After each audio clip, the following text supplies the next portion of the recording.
ভাই আপনার কি হয়েছিল? আপনি কতদিন থেকে পঙ্গু অবস্থায় আছেন?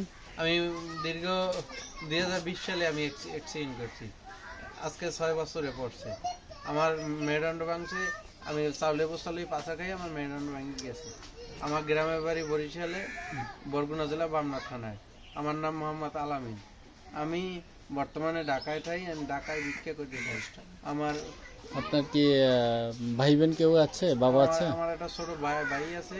ওই আমার ঠেলে এবং ওই এটাই আপনার ভাই? হ্যাঁ, হ্যাঁ, ও আমার চালাচ্ছে। বাবা মারা তা গেছে। আপনার চিকিৎসা খরচ কিভাবে চলতেছে? বর্তমানে আমার চিকিৎসা খরচ আমি চালাইতে পারিনি। কোনো জায়গা জমি আছে আপনার? না, আমার জায়গা জমি যা ছিল আমি বিক্রি করে দিয়ে ট্রিটমেন্ট চালাইছি। এখন ডাক্তারে বলছে যে যদি বাইরে তুমি মাদ্রাসে বেলোরে একটা হসপিটাল আছে, ওই হসপিটালটায় স্পাইনালের অপারেশন হয়। এটা কি আপনার মেয়ে? হ।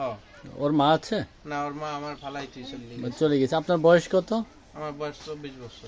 দর্শক, এই ভাইটা আসলে খুব অল্প বয়সে অ্যাক্সিডেন্ট হওয়ার কারণে তার ওয়াইফ ছেড়ে গিয়েছে, জায়গা জমি কোনো কিছুই নেই, যাই সম্বল ছিল সব বিক্রি করে আপনার নিঃস্ব হয়ে গেছে। এখন উন্নত চিকিৎসা করার জন্য কোনো টাকা পয়সা নাই, থাকার অবস্থানও নাই।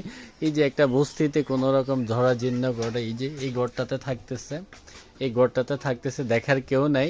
মানবিক যদি কোনো সহযোগিতা না আসে, কোনো মানুষ যদি সহযোগিতা না করে, বা তাহলে হয়তো জীবনটা ঢিলে ঢিলে চলে যাবে।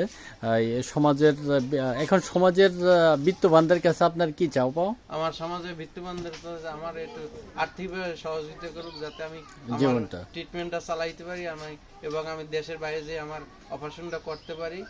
দেশবাসীর কাছে এবং প্রবাসী ভাইদের কাছে আমি অনুরোধ করছি।